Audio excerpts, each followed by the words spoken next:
नमस्कार, बहुत स्वागत है आपका। मैं हूं रीनू।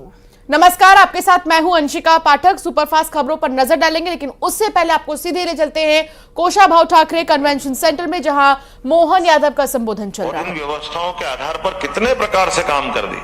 अभी थोड़े दिन पहले हमारे अपने माइनिंग सेक्टर में मध्य प्रदेश को पहला नंबर मिला।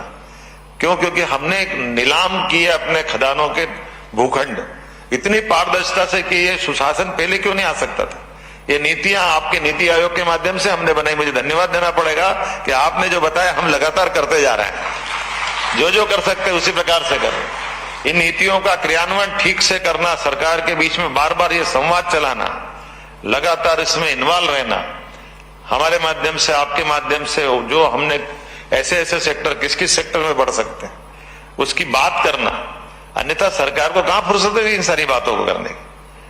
सरकार को सरकार चलाने के लिए वोट लाना, वोट ला के चुनाव जीतना, चुनाव जीत के फिर अगली सरकार में लग जाना, ये दो ही तो रास्ते हैं। एक सरकार बनी, अगली सरकार की बात करो।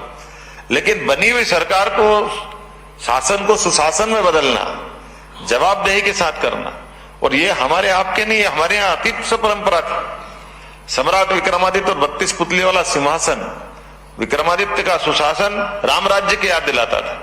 राजा भोज का सुशासन सबको याद है। और ये नहीं, ऐसे कई नाम है, सम्राट अशोक से लेकर कई नाम है जो शासन के सारे सूत्र। अरे लोग हमसे सीखने आते थे। दुनिया में कहां कोई ऐसा सिखाने वाला था। अर्थशास्त्र के मामले में चाणक्य के बारे में क्या कहा जाता सबको मालूम। हमारे यहाँ बड़े बड़े नालंदा, तक्षशिला, विक्रमशिला, उज्जैन का सांदीपनी आश्रम, ये गुरुकुल हमारे यहाँ पुरानी परंपरा है, ये नई भी नहीं। लेकिन नजरअंदाजी कारण से, अपनी इस ताकत को खुद न पहचानने के कारण से ये जो दुर्दशा हुई थी, परमात्मा की दया से वापस सुशासन के लिए माननीय मोदी जी की सरकार बनी है। और मोदी जी की सरकार नहीं बनी, एक तरह से प्रजातंत्र की अपनी ताकत को पहचानने का एक यज्ञ चल रहा है। उसमें ये आहुतियां डल रही है।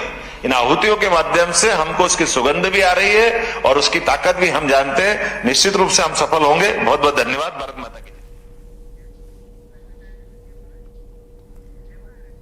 और चलिए अब रुक करेंगे सुपरफास्ट खबरों का।